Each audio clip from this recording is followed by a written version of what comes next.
सबसे पहले ना सबसे सिंपल मेथड होगा तुम्हारा कौन सा वाला, जिसमें तुम्हें सारे के सारे जो रूट दिए हुए हैं, ठीक है, वो सिंपल फैक्टर लिखे हुए हैं अलग अलग। ठीक है भाई, इसमें s+3 सिंपल फैक्टर है मेरे पास, s+2, मतलब कोई भी ना स्केयर वाली टर्म इन्वॉल्व नहीं है, कोई भी स्केयर वाली टर्म इन्वॉल्व नहीं है। इसको ऑपरेशन करना था तो मैंने क्या कर दिया, a बाई अलग अलग लिख दिया इसको मैंने, s+3 plus b by s+2, LCM ले लिया,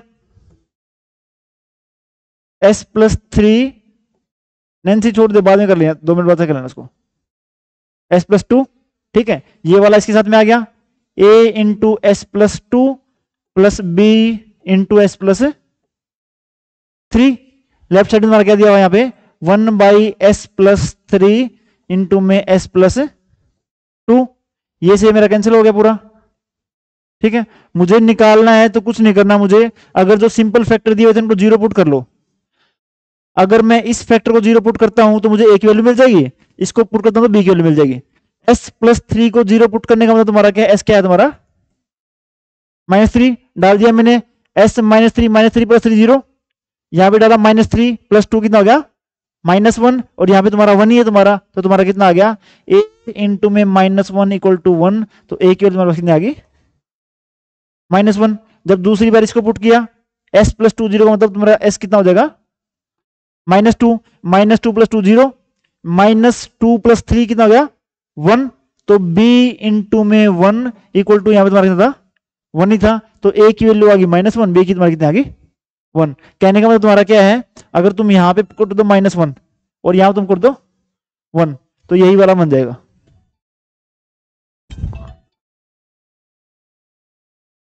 रिजल्ट आ गया तुम्हारा ये वाला, ये वाला क्लियर चीज यहां तक आराम से। इसके बाद इसके अंदर एक टाइप तुम्हारी ये है कि मान लो तुम्हें दिया हुआ है 1 बाई एस स्केयर इंटू में s+4, एक टर्म स्केयर की है, ठीक है, एस स्केयर है एस क्यूब है कुछ भी, इसको पार्शियल फैक्ट करना तुम लोगों ने। इसने बोला जी एक फैक्टर तो मेरा ऐसे ही था a बाई s+4, तो वैसे का वैसा था, ठीक है। अब की बार दो टर्म इन्वॉल्व है b, तो ये बोलता है कि पहले कर लो b बाई एस,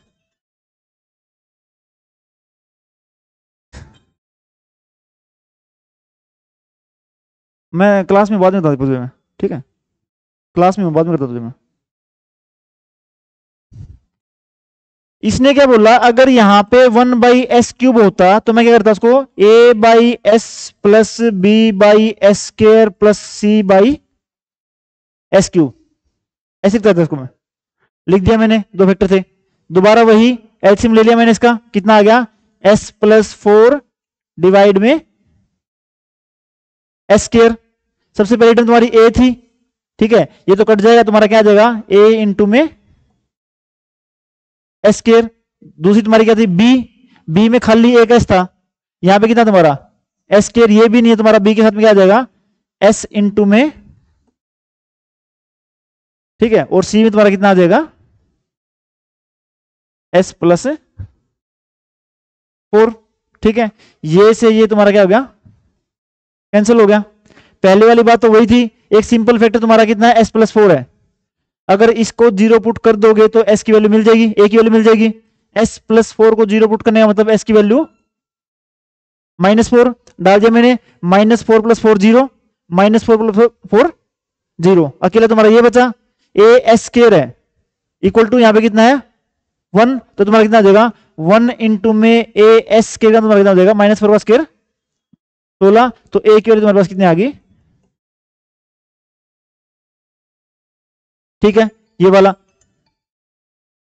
फिर इसने ये बोला कि जो b की और c की वैल्यू आएगी वो तुम्हारी आएगी कंपैरिजन से, ठीक है, तुमने दोनों साइड में टर्म्स का कंपैरिजन करना है।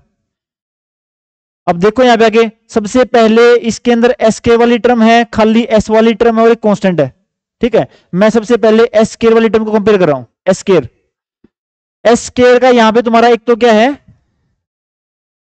a, इसके बाद आगे गया मैं s इंटू में s b s स्केयर होता, इसके साथ तुम्हारा कितना है प्लस का b, और यहां पे s की कोई टर्म नहीं है यहां पे, ठीक है, लेफ्ट साइड में भी s की कोई टर्म नहीं थी, इसका मतलब इक्वल टू क्या हो गया, 0। उसके बाद मैंने s की टर्म कंपेयर की है, किसकी, s की। यहां पे s नहीं है, जब ये s इससे मल्टीप्लाई होगा, ठीक है, एक ऐसी है जो तुम्हारा कितना है 4, यहां पे कितना है b, तो तुम्हारा कितना हो जाएगा 4b।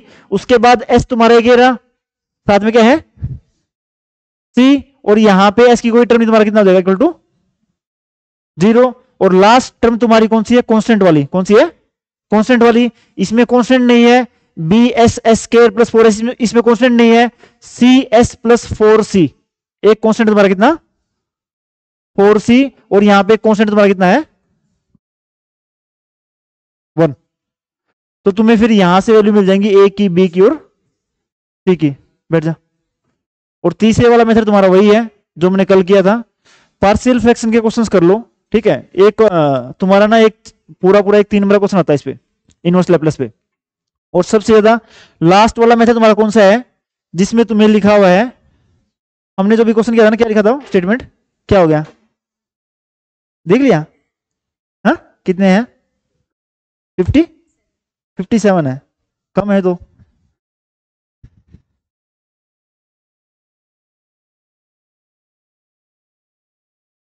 मान लो तुम्हारा ये वाला है, ठीक है, जिसमें तुम्हें एक टर्म इन्वॉल्व है क्वाड्रेटिक वाली, जिसके फैक्टर नहीं बन सकते, एस स्क्वायर प्लस 3 है।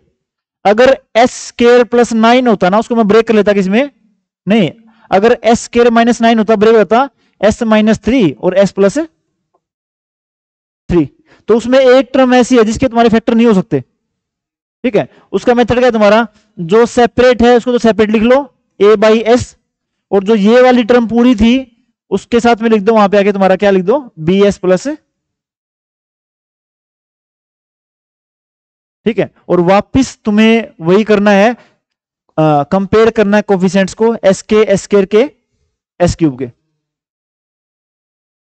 कल की क्लास में ना तुम्हारा ना हाफ एन आवर या 1 आवर तक, ठीक है, एक तो तुम्हारा लैपलेस का टेस्ट है पूरा, और एक तुम्हारा ये वाला, ठीक है। एक बार मैंने क्वेश्चन निकलवा के देखने बस, ठीक है। तो ये करके आ जाना एक बार सारे सारे, मतलब ये कल वाली साइज मैंने ये था कि तुम लोग उसको ट्राई करके आओगे सारी को उसको, ठीक है। अगर वो एक एक क्वेश्चन निकल रहा है, इसका मतलब ट्राई नहीं किया तुम लोगों ने इसको, तो ट्राई करके आ जाओ उसको बस, ठीक है। रिजल्ट